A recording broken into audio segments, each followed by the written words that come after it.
Well, joining us in the studio is the Executive Director of the Center for 21st Century Issues and the Alternate Civil Society and active observer to the Green Climate Fund representing Africa, Titilokbe Akusa. Good morning. Good morning. Thank you for joining us, and happy International Workers' Day. Yeah, happy International Workers' Day to you too. Now, the first thing is the story about government's increment of wages for workers, 25% and 35% consolidated pay rise. Let's get your response to that. Even though the NLC is saying they are rejecting that what they are after is a living wage. Honestly, to be candid, 25% to 35% to me, it's really begging the issue. It's not going to be enough. And trust me, whatever increase we have as at right now, when we have a lot of inflation, everything is unstable as it is, will still not, of course, address the issues. So I think we need to really deal with a lot of problems with our economy so that whatever wage people earn will make sense at the long run. Because as it were, let's imagine if you were collecting, I think the last minimum wage was about 40,000 or 30,000. 30,000. 30,000, okay. 25% of 30,000, what does that? Can you calculate it? Maybe around 50,000 or so, I don't know. But then, the truth of the matter is, can anybody actually earn 50,000 in this kind of economy and truly say to yourself that you can live, have a living wage with that kind of amount? That's not true. We all know that it won't work.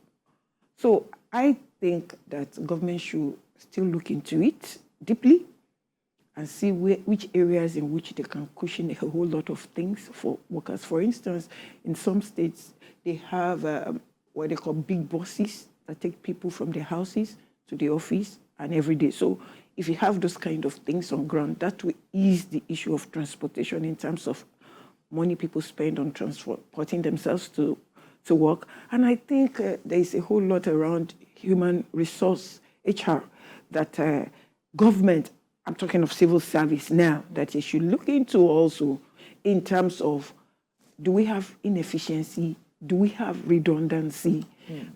Again, we should also ask ourselves, can we actually start using people who work remotely? Because all over the world, people are working remotely. And I don't know why. For that. Yeah, why can't we can build a structure for it? People don't always have to come to office every day. If you ever watch the way civil servants behave, you see some of them go to office and sit down from morning around when it is around 3:30. You know, some people want to go and catch staff bus. Tell yourself the truth. Are they really productive? So if there are things that you could do conveniently from the comfort of your home and you deliver on your job, why can't we look for those options and alternatives so that it will really reduce the cost of moving every day from your place of work to another place? Can we explore that option in the civil service? Of course, why not? Okay, it's done all over the world. Simply you get an HR specialist to look at it. You get these ICT technology people to also look at it. You will sit down with them and you will innovate and bring up a good, what they call it? Deliverables. Yeah. Measurable. Measurables for them. And if you don't meet your deliverables and measurable, of course, there are civil service rules that deals with that. And you will also rearrange your civil service rules, tailor it to meet the emerging way of working in the world. See, we cannot we cannot continue to be behind. If any civil service is not thinking of doing this, at the end of the day, they will have workers who are not happy. They will have workers who are disgruntled, and they won't do the right thing for them. And then they will be inefficient. They will be ineffective in delivering the right services to the people. See, let's sit down. Let us right-size our workforce. Let us understand what they need. Even if we need to also use the night and day to work. In advanced country, people don't allow the night to go to waste. Here, all of us wake up in the morning, we head directly to the same place, and in the evening we head back to the same place. And the night is wasted. Of course, and every day we do the same thing. We cannot continue to do these things every day. We will continue to get the same results if we don't innovate. and find solutions. Things are changing. But you see that there were times, this conversation talking about innovation, this is not the first time we're having it, and the attitude of Nigerians towards it. I recall at some point that we had some judgments being delivered via Zoom, and a lot of persons found it difficult to even access Zoom as it is for that judgment. To accept the judgment. They found it difficult to accept that judgment as it is. Now, we are talking about the mindset of people towards this innovation. We've talked about digitalization of our processes, even in civil service. But we are seeing that we're still carrying folders and all of this. These processes, the mindset of people towards these processes is another issue. Yeah, people have different kind of mindsets. And let me tell you, no matter, some people, if you train them, yes, they take it. Some people, if you train them for years, they may not take it. And that's the truth. Because they are set in their ways. Some people are like that. And you cannot kill yourself for them. But the truth of the matter is that for every person that works in the civil service, that person must have a level of education and literacy, if I'm correct. It's not possible that... It's expected. No, but is it possible that you work in the civil service that you don't have a form of literacy? Is there any person really working within the civil service right now in Nigeria that doesn't use a cell phone? They have a cell phone. Oh, great. Even babies. But that does not mean that they are educated. No, yeah. But then, information can be sent to them on this phone and they can access them. And that should be the minimum. So you must have a workforce where you can send text messages and they can receive messages, read it and understand it. But our process is beyond sending messages to their phones. The same people also receive alerts. Don't they see them alert for money? Of course, these are daily issues. When you are talking about mindset, I have seen a lot of people say, I don't like this alert. But now, people prefer alerts. But she also raised a concern about the crude way of working. We still see papers flying around. So you see, just like I said, it requires a lot of changes. And when you are doing those changes, you carry your workers along. You train them in the new way of working. You introduce it to them. It may take some time. Again, the same but thing. With time, people will catch up with it. Again, she mentioned about the mindsets of the people. Yeah. Even if there are people that no matter how much you carry them along, they are stuck up in their ways. Yeah, they may be stuck up in their ways. But one thing I have found out about Nigerians is that no matter how you are stuck up in your ways, but when you see something that is delivering you the kind of finance that you want, mindset changes quickly. So the truth of the matter is that if you know you can earn a lot of money, and all your agitation you want is to have a better living wage, and you can get it, tell me, so you will take your time to change your mindset. It will change. As someone who is interested in the plight of workers, what do you think is a living wage? For me, when we are talking about living wage, I can remember in those days that one of the things we need to sit down about is to ask even the Nigerian Labour Congress what goes into a living wage that they're asking for.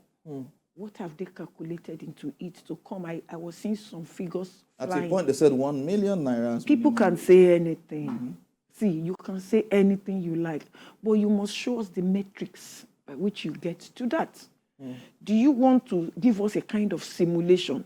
And when we're talking about simulation, you will talk about inflation, you will talk about this new electricity bill, you talk about this, you talk about... So how do you figure all that into a living wage in such a way that the lowest cadre in your service will be able to take care of all those things, at least at a minimum level, so that you can be sure that I can live and exist. But even the labor, I don't know, maybe they have presented it to the president, or maybe they've presented it when they were negotiating, but to a whole lot of us who are following it, we don't see it in the news.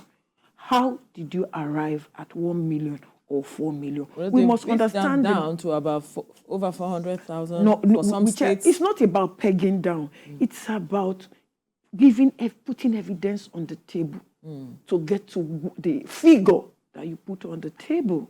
You see, I think here in this country, it's like we do things arbitrarily. There are times when you put evidence to whatever you're doing, people tend to understand what you're saying.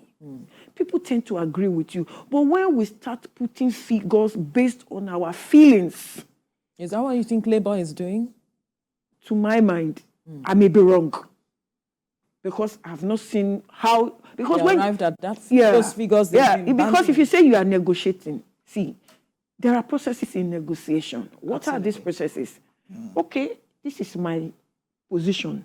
This is how I got to my position. Right. This is the... within you would have made up your mind that this is the minimum I can go below. This is the highest I can get. That may be for the team, the other team, when you are negotiating, so that when things start changing, when you start making compromise, you know the kind of compromise you can make. For instance, now, you went to the table and you say, you want 1 million. All of a sudden, you changed to 400,000. Then I ask myself, it doesn't look like negotiation. If it is really negotiation, nobody will ask for 1 million and then come back to 400. Okay. Obviously, it shows that there is no metric by which they are measuring these things. So Labour over time, it means, are you saying that Labour over time has not been doing enough with the matters of the welfare of workers that it always say that it's trying to defend and put pressure on government? I wouldn't say that. Honestly, I wouldn't say that. But I can say to you that on this matter of minimum wage, to someone like me who has been watching, I have not really seen the real vibrancy of labor that we needed to see. And that's the truth. Okay, so let's assume that states are ready to pay minimum wage, right? Should the federal government pay minimum wage according to capacity of states? For instance, Lagos State, if you pay minimum wage of, for instance, 70,000 naira, transportation and every other thing takes a large chunk of it. Other states may not have that kind of situation. That's true. So should government... Edo State has just agreed to pay 70,000. Which state is that? Edo State. Okay, so yeah. you know that the living conditions in one state can be different from the other. Yeah, that's true. Vast difference. Yeah. Do you think government should pay minimum wage according to those kinds of difference? Honestly, I think we should... This question should make us revisit the kind of federation we are operating. See, we have some fundamental challenges that if we settle it, some of these things will not be big issues that we'll be looking at. Right. We have a fundamental challenges in the kind of federation, the structure of our federation. It's so terrible and it's so bad. See, you cannot be operating a federal system where the federal will dictate everything to you. It's not done anywhere. It's only in Nigeria we have that kind of structure. We are saying we have federating states who are supposed to be independent, be able to generate IGR, be able to take care of them. In fact, if you look at the way money is being given to states, federal allocation, it's the federal that does it. Before the military took over, it used to be, of course, the states. And you saw the way the different regions were moving and they were progressing. But immediately they turn it over and it is the federal that is doing it. Yeah, but we've been running a democracy. Why can't we win ourselves off all of the impact of question is, military? Is democracy synonymous with federalism? Let's ask ourselves that Is question. It? I'm asking. Isn't it? I'm not sure. I don't think it is. See, there are different kinds of democracy in the world. Is British not practicing democracy? And their structure of governance is so different from ours. So our own structure of governance... So we should look at our peculiarities. That's what you're saying. That's it. So for me, I think states should begin to be very serious about what they are doing. How do we ensure that we take care of our citizens? How do we ensure that we have a reorganized federal structure that gives a lot of power to the federating units? See, if we don't do that, we will continue to cry about minimum wage, and then federal will tell you, this is the minimum wage we can do. State, I remember in those days when they were negotiating, state will say, no, we can't pay this minimum wage. Of course, even for the 30,000 naira minimum wage, there was a debate. And the truth is that you can't blame them. How much is their IGR? How much do they have in their coffers? Some of them, if they pay that amount, they will not be able to do other things. There are still some states who have been thinking outside the box to increase their IGR. Do these states need to be told what they need to do for them to look inwards and increase their IGR? You see, let me tell you one thing. If people decide that I want to run for a position, to my mind, that person should be ready for governance. See, governance is not tea and bread, please. If you see somebody who say, I want to be a governor, what it means is that you are going to be responsible for that state for the next 4 years. Absolutely, that's what is expected. You ensure the welfare of your people. You must have a plan. You cannot just say because everybody is governor, I want to be governor. See, governance is not, it's not be moi at all. It's not moi at all. So if people really want to be a governor, plan your life before you get there. Have critical information about the state you want to govern and start thinking of entry points where you can make a lot of difference in terms of economic development. If you don't, then you continue to be stuck to the level where you are. The essence of having new governance is to have fresh ideas in governance, to have innovation. New people be on the saddle and they show that we understand this state and we know where we can make adjustments, where we can make more money so that we can take care of the welfare of the people. But we are having people who just wanted to be governor for the sake of being called a governor. Maybe people need to think very, very well now because this is democracy. And let me tell you, the way Nigeria is going, we've seen NSAS, we've seen a lot of things. People are rising up every day. And if you are not governing your state, see, forget about people, people say they rig the election.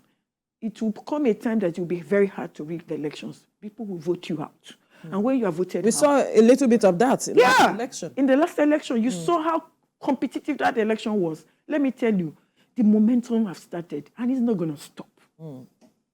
Interesting. Yeah, very interesting. So in all of this now, how do we ensure workers' welfare? Because it seems like they say, human needs and want are insatiable.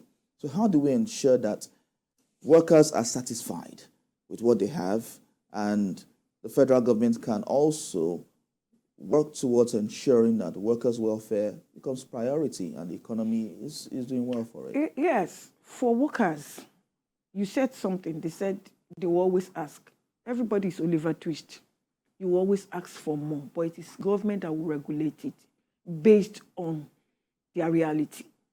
And government should also all the time let the workers know the reality and understand it. And that's the essence of having budgets every year in, year out. People just hear that government has budget. People don't even understand what a budget is. They just know that some figures are being thrown here and here. People don't know how you get to that budget, line and everything. So workers must be carried along. They must know what is in the coffers. They must know what they will get. They must also know what government is using this money for. If it is infrastructure, if it is education, there are different sectors that government needs to put a lot of money. And right now, we know that security is a big issue also everywhere. And they'll put a lot of money into security. If Lagos State has security fund. I'm sure Lagos State has known that some of these things needed to be dealt with. They have started dealing with it. But in some states, people are just thinking around security fund now because security is now eating deep into their problems. So the truth of the matter is that the most important thing is that let people breathe, just like our president said. Let's ensure that whatever is given to people, it may not satisfy everything you want, but it should be able to take care of you and your family. Take you home. Take you home. At least I can eat. My children can go to school based on what I have. But, of course, our people also, they do more than their earnings. Not everyone. Most people do. People do all sorts of things. People know that this is my salary. And then you go and buy those big wigs. You go and buy all this and then you start lamenting. See, people must learn to prioritize their needs. If you are somebody who is earning a living wage, like most entrepreneurs will tell you, if you depend on your salary will not really satisfy everything you want. We need to start developing entrepreneurship within ourselves. We see that some schools have adopted that as part of their curriculum, be it secondary school and tertiary institution. But you wanted to add something? No, go on. Right, because I want to ask a question with regards to what you said earlier, especially on the part of the Nigeria Labour Congress or trade unions as it is. You said you are not seeing that vibrancy from them, and it's important that moving forward, because the theme for this year is ensuring safety and health at work in a changing climate as it is. And one of those who can put pressure on government and institutions is labor itself to ensure that this happens. Yeah. So how do we begin to ensure all of this, ensuring that we promote decent work of the Nigerian workers on the part of labor as well as it is? Seeing that vibrancy that indeed they are defending Nigerian One workers. important thing we need to do is that we have to take cognizance of current realities. We know our realities have changed drastically. Are we really accepting that our realities have changed? It seems like we're still living in the past. See, tell me, if your reality has not changed, how much do you buy things before and how much do you buy? I am saying that that's the reality. Are we acting like our realities have changed? Are we accepting that fact? Because sometimes it seems well, like I can say for not. myself, I am accepting that fact. Right. But I don't know about others, whether they're accepting it. But government also should understand that they are the one that have caused this. They are the one that have told us what to do.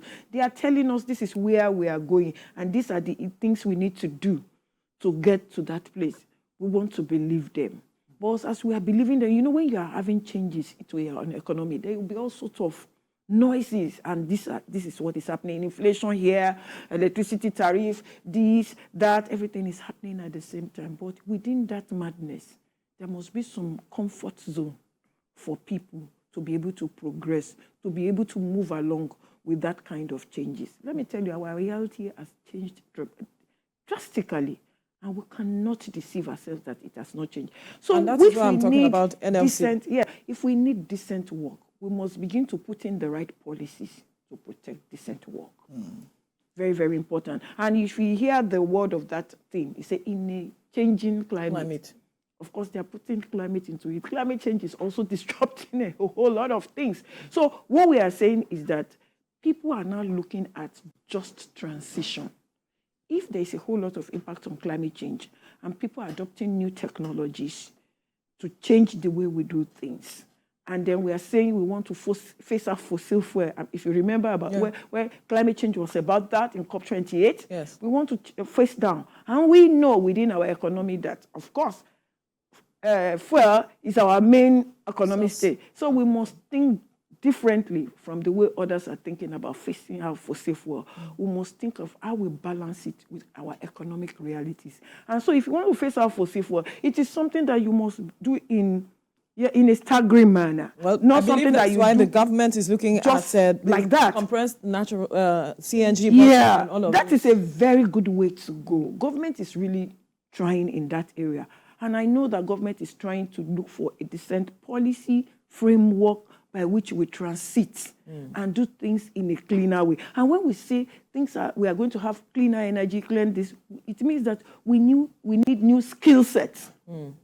Because these are new things. We have not done them before. So we need new trainings for all our workers so that they will understand this new way of doing business. So a lot of people who want to transit from their normal work to go and be doing the work around CNG, they need training, they need skill, they need to understand what is happening, and they need to understand the space These are the itself. kinds of conversations. So, government must do that. Then apart from that, government must look at health insurance for all workers. And beyond health insurance, we must look at compensation act, because when you are going into CNG, it becomes more risky. Yeah, in terms of the kind of mistakes that can happen to human. People could lose their hands, could lose their legs. You understand? There could be permanent disability.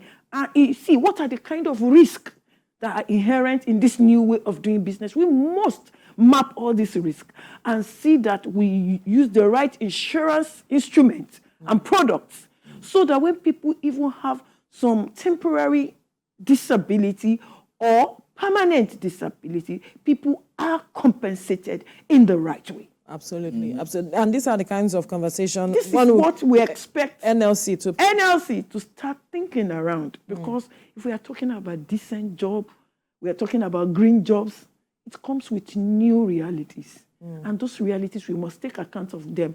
And Nigeria Labour Congress must be ready also to address it and engage government on it so that the welfare of workers are prioritized. Absolutely. Yes, of course. Looking at workers' welfare and making it a priority, apart from the fact that you mentioned that economic realities have to be, the variables have to be right. Yeah.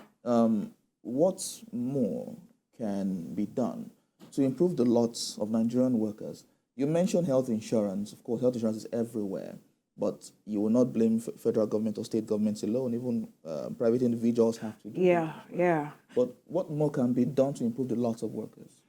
Just like I said, there are a lot of welfare packages also that can be arranged into their employment contracts.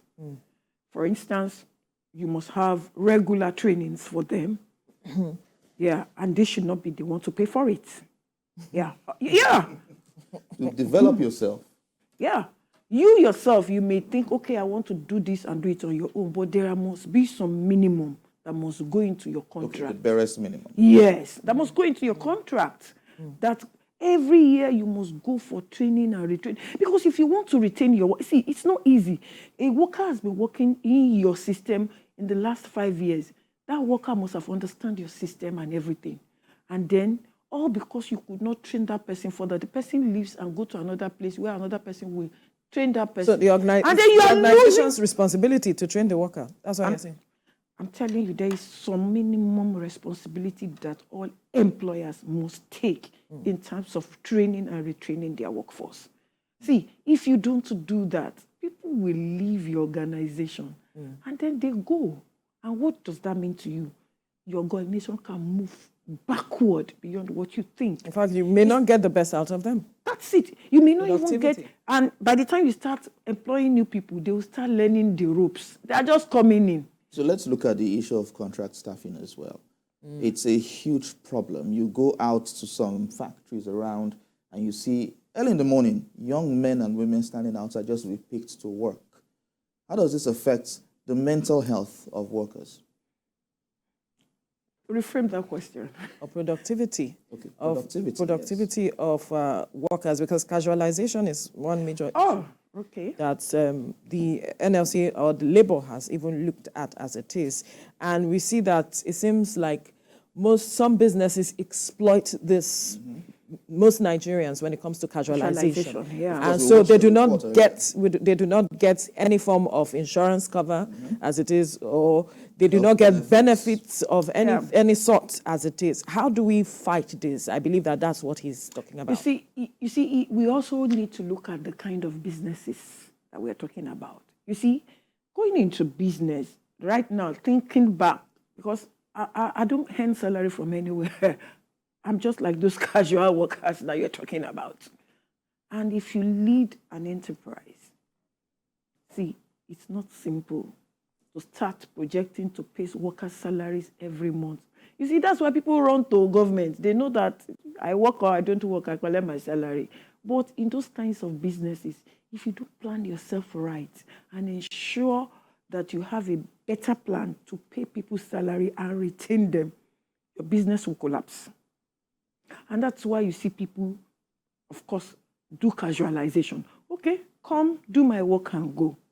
But what I would advise really in this kind of system is that if you know you want to get people on contract basis for a particular time, I don't think there's a law that says that you cannot get a consultant on contract. They work with you. Most people don't do that. They boycott all of these things. Lay these people off, use them, just lay them off like that carelessly. And that is not the right way.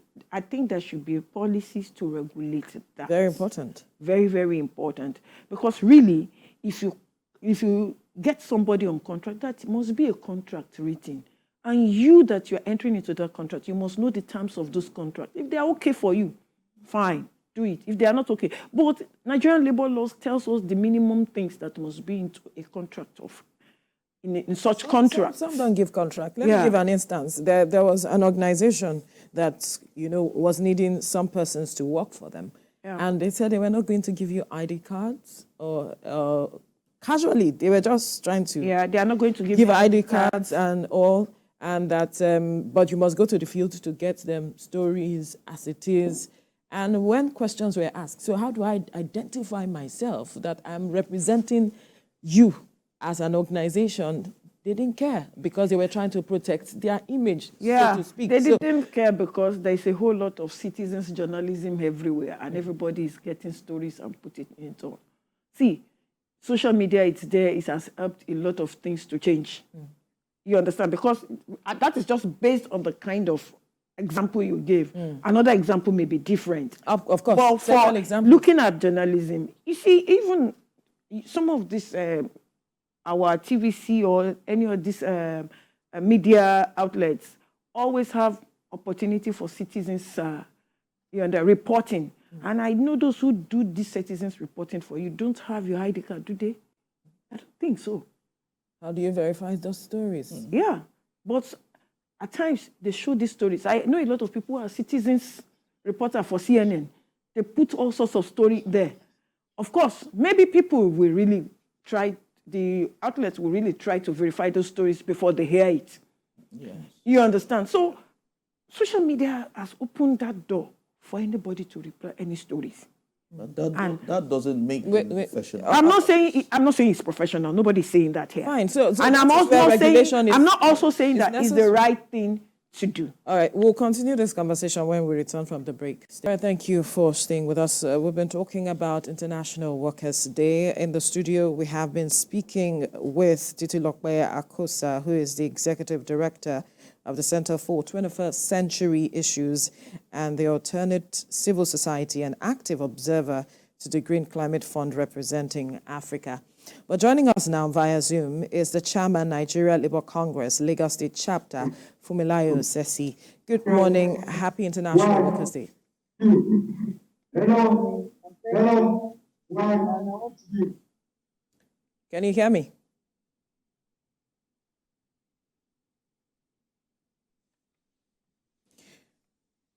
Fumilayo, can you hear me?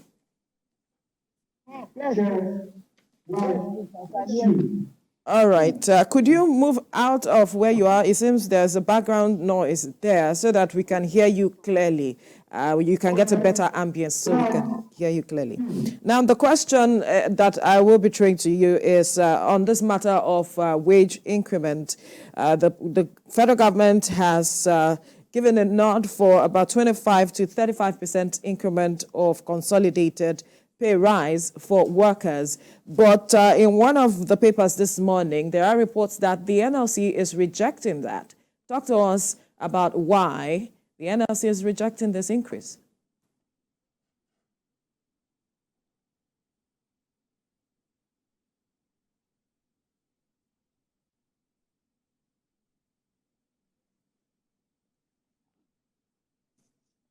On what we have now. This was not what the government promised us. And we are waiting for the...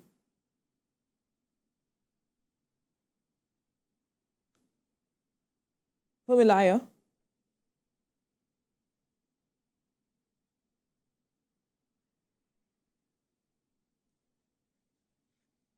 All right. I believe that as soon as we can get a better ambience from Fumilayo, we will be speaking on this issue to hear her better, the side of NLC on why they are rejecting this increment, 25 to 35 consolidated pay rise by government. Although one thing I heard her say was that this is not what they agreed. They agreed, yeah. Or maybe this is not what they are negotiating on. With governments. So perhaps that's why they are rejecting it. Yeah, I think they should reject it anyway, because just like I said earlier, it's not a reflection of the economic realities at all. Even if without but should it be an outright rejection? Can't we have some form of negotiation, have a conversation with government? From what we heard, they said they are still negotiating.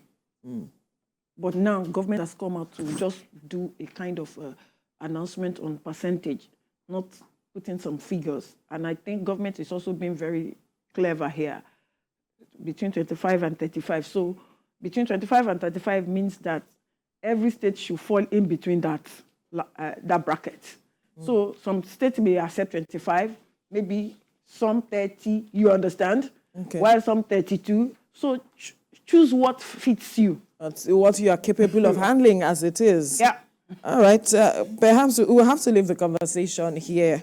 Unfortunately, we couldn't get more from Funmilayo Sesi, who is the chairman, Nigeria Labour Congress, Lagos State Chapter. But we must thank you, Titilope Akosa, the Executive Director of the Center for 21st Century Issues and the Alternate Civil Society and active observer to the Green Climate Fund representing Africa. That's a mouthful, though. Thank you so much Thank for you. your time on the program. Thank you. You're welcome.